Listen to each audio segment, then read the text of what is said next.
గత 2 ఎన్నికల్లో హిందూపురంలో ఎమ్మెల్యేగా గెలిచిన బాలకృష్ణ ముచ్చటగా మూడోసారి ఎన్నికవ్వాలని ప్రయత్నిస్తున్నారు.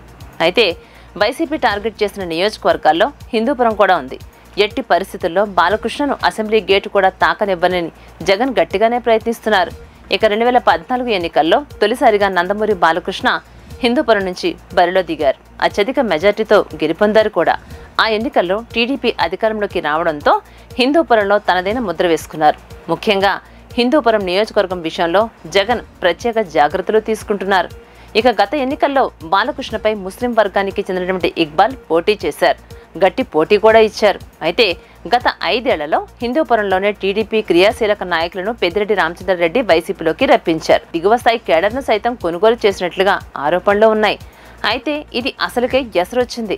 వైసీపీ శ్రేణులతో కొత్తగా చేరినటువంటి టీడీపీ శ్రేణులు సమన్వయం సాధించలేదు. పైగా టీడీపీ నుంచి వచ్చినటువంటి వారికి అత్యంత ప్రాధాన్యం ఇవ్వడం ప్రారంభించారు. ఎన్నికల ముంగిట దీపిక అనే మహిళను ఇన్ఛార్జిగా నియమించారు. ఇప్పుడు ఆమెనే అభ్యర్థిని చేశారు. గత ఎన్నికల్లో బాలకృష్ణపై పోటీ చేసినటువంటి ఇక్బాల్కు ఎమ్మెల్సీ పదవి ఇచ్చారు. ఆయన సైతం ఎమ్మెల్యే టికెట్ను ఆశించారు. కానీ జగన్ పరిగణలోకి తీసుకోలేదు. దీంతో ఆయన వైసీపీని వీడారు. తెలుగుదేశం పార్టీలో చేరారు. దీంతో ఎన్నికల ముంగిట వైసీపీకి గట్టి షాక్ తగిలింది. ఇక హిందూపురం నియోజకవర్గంలో ముస్లింలు అధికం. అందుకే గత ఎన్నికల్లో వైసీపీ ఆ వర్గానికి చెందినటువంటి వ్యక్తికి టికెట్ ఇచ్చింది. అయితే 2014 ఎన్నికల్లో గెలిచినటువంటి బాలకృష్ణ హిందూపురం నియోజకవర్గాన్ని కొంతవరకు అభివృద్ధి చేశారు. ముఖ్యంగా అవినీతి లేదనేది బాలకృష్ణకు ఉన్నటువంటి మంచి పేరు.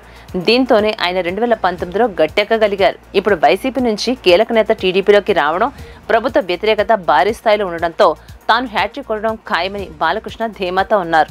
ఇక నిన్న జరిగినటువంటి నియోజకవర్గ 3 పార్టీల సమన్వయ సమావేశంలో సైతం బాలకృష్ణ కీలక వ్యాఖ్యలు చేశారు. హిందూపురం నుంచి తాను ఎమ్మెల్యేగా గెలవడం ఖాయమని, ఏపీలో కూటమి ప్రభుత్వం అధికారంలోకి రావడం తథ్యమని తేల్చి చెప్పారు. మొత్తానికైతే హిందూపురంలో హ్యాట్రిక్ కొడతానని బాలకృష్ణ గట్టి ధీమాతో ఉన్నారు. మరి ఏం జరుగుతోందో వేచి చూడాలి మరి.